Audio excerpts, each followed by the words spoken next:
So let me tell you a little bit who we are. If you were here at our first session, we went kind of like into a detailed deep dive history about Think Tank Media.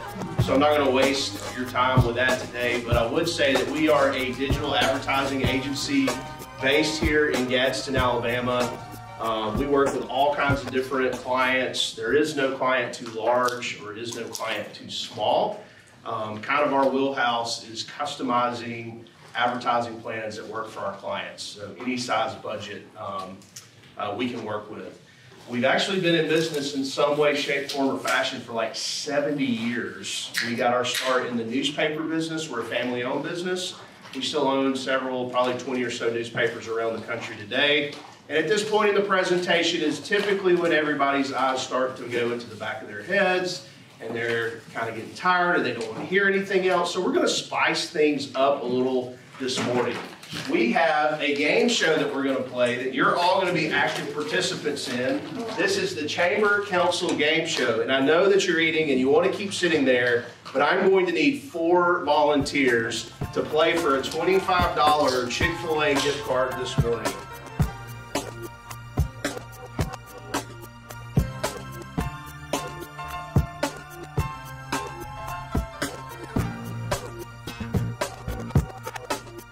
I don't have like a ton of points. I don't have stories to wow you with this morning. I'm not going to throw a bunch of statistics to you. What my goal is today is I want you to start thinking about what you're doing for advertising and marketing. So this is going to kind of be like an open, you feel free dialogue here, and I'm just simply going to ask you some questions, okay? You ready for this? The first set of questions, what I want to happen is I want you to think about your customers, okay?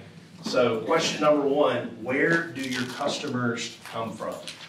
Where do your customers come from? Anybody want to answer that? Where do your customers come from? All around. All around? What kind of business do you have? Management, business consultation. Business consultation, so helping people with Establishing a business. setting up, they go get the LLC with you, all that kind of, you set them up. So you're looking for entrepreneurs. Are you looking for entrepreneurs in the state of Arkansas? Are you looking for entrepreneurs in the state of Alabama? Good question. You know what I'm saying? So you need to be thinking about where your customers are coming from, or where do you want your customers to come from? See, if we set up an advertising campaign for you guys and you're doing business mainly in Gadsden and Etowah County, it makes no sense for us to serve ads to people in the state of Mississippi, right? Right. Even when you're buying billboards or something like that, okay, and if I'm a coffee shop in Southside, or I'm a coffee shop, if I'm Viva Coffee, which I love, shameless promo, I love to get a latte from Muhammad, the owner there. I do it once a week. It's my little treat when I take my kids early to school. If I'm him, most of my customers are probably coming Rainbow City, Southside, maybe Horton Bend, maybe Country Club, Clubview, and I'm buying billboards. Why would I want to put one out in Walnut Grove on the West End, that area? It doesn't make sense. So you've got to be thinking, where are my customers coming from, okay? Or where do I want them to come from? Second question, what does your customer look like, okay? What does your customer look like? By the way, you should have all these on your sheet and you can kind of fill these out as we go along. What does your customer look like? Not physically, but like demographically. What do they look like? Are they 18? Are they 65? Are they married? Are they single? Do they have kids? Do they not have kids? You want to know who your potential customers are, or who you're trying to go after. And we can take those demographics, especially with digital advertising and digital marketing, and we can plug that in to a plethora of different things to get the exact target market that you're looking for. So when you think about your customers, 1, where do your customers come from, or where do you want them to come from, geographically speaking? 2, what do they look like? Here's another one. What are your customers searching for online? Anybody got answers? What are your customers searching for online? My customers are searching for grants. They're searching for some money, startup money. They're looking for hands-on support. So there are a lot of different ways where we can collect people's behavior online. We can look at the things that they're searching for online. We can pick up the websites that they're going to. We can see the articles that they're reading, and we can begin to serve them ads based off their behavior online. Okay? So let's think, one, I'm keep repeating this because I think it's extremely important, geography, right? Where are they coming from? Where do I want them to come from? Two, demographic. What do they look like? Who, what's their makeup? Three, what are they looking for online? And then four, where are they going in their everyday life? What are their daily patterns? Are they dropping kids off at school? Are they going to the gym? Are they going to Chick-fil-A? Obviously we are. Everybody here is. Are they shopping at Publix or are they shopping at Aldi? Okay? Are they going to Walmart or are they real bougie and they're driving all the way to Target and Trustful? All those types of things, they matter because, again, we can set up advertising based on all those kinds of parameters, all right? Anybody have any questions or anything so far? Okay, so just to kind of recap, when it comes to your customers, a few questions that you can ask yourselves as you're thinking about your customers. Where do they come from geographically? What do they look like? What are they searching for online? Where are they going in their everyday lives? Second thing, let's think about your goals, okay? Let's think about your business. Do you want to increase online sales? Do you have an e-store? Do you have an online store? Or do you not have an online store? Are we trying to drive people to your website so that they can physically buy something from you there? Or is that a place where they're going to go learn more information about your business? Again, there's different ways we can set campaigns up depending on what your goal is as the customer. If you want people to walk in through your front door, we can help with that as well. And I may be getting ahead of myself. I think I am. Oh, it's the next question. It's perfect.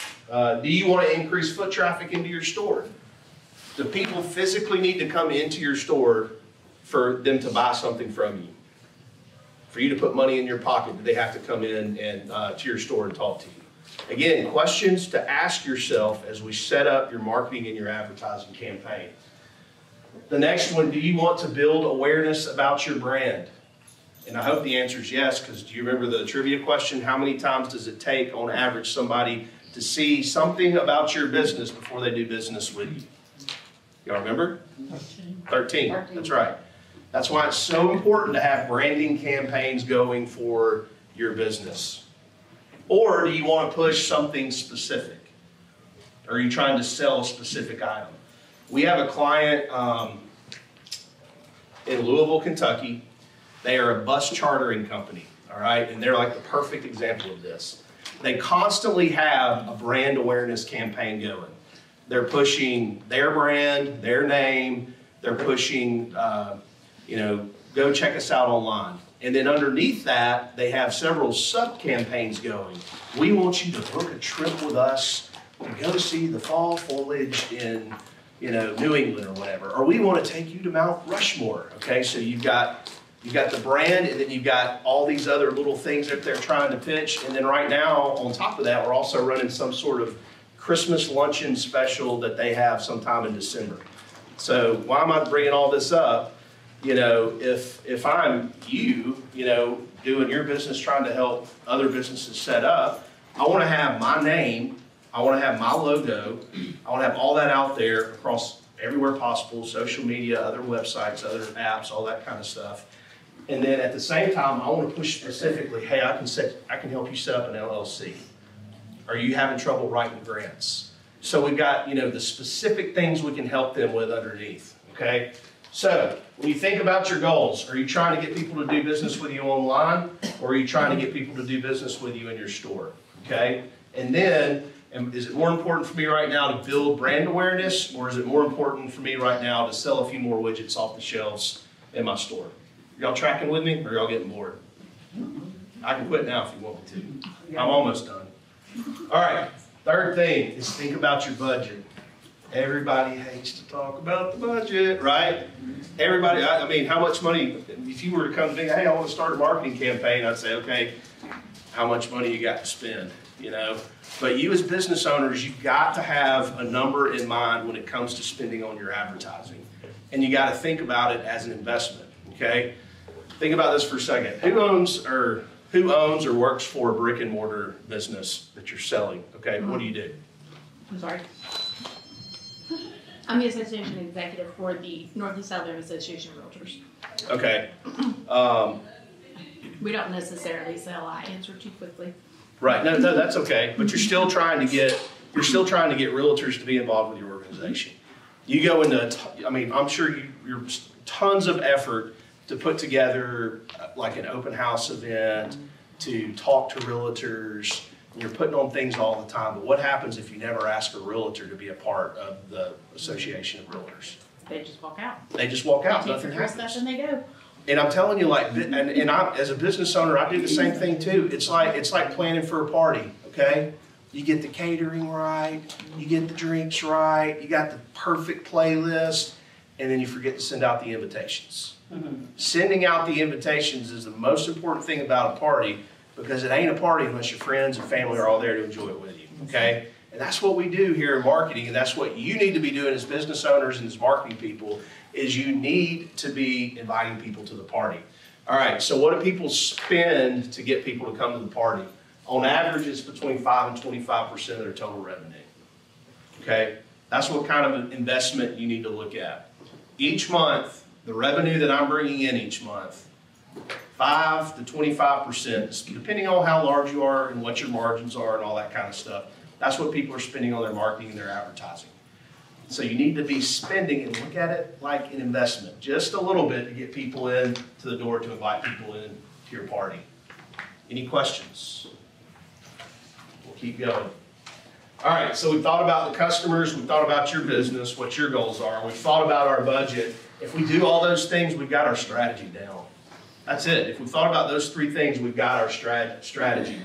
And you want to make sure in your strategy that you're not wasting advertising dollars, advertising where people aren't looking. Okay, you want to make sure that your messaging is getting out where people are, right, on a consistent and a frequent basis.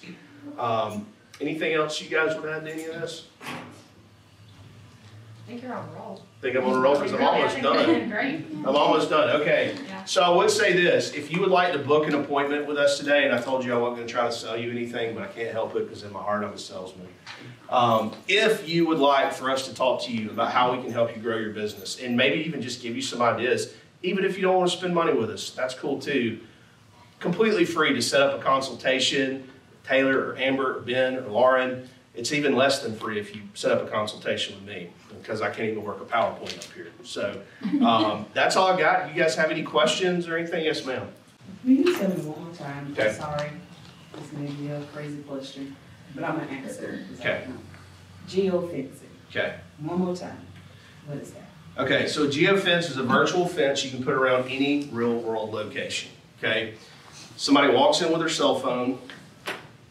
They can be picked up as somebody that can potentially be served ads to, and the ads are then served for the next 30 days wherever they would go online. So any website or app with paid ad space, that ad would appear.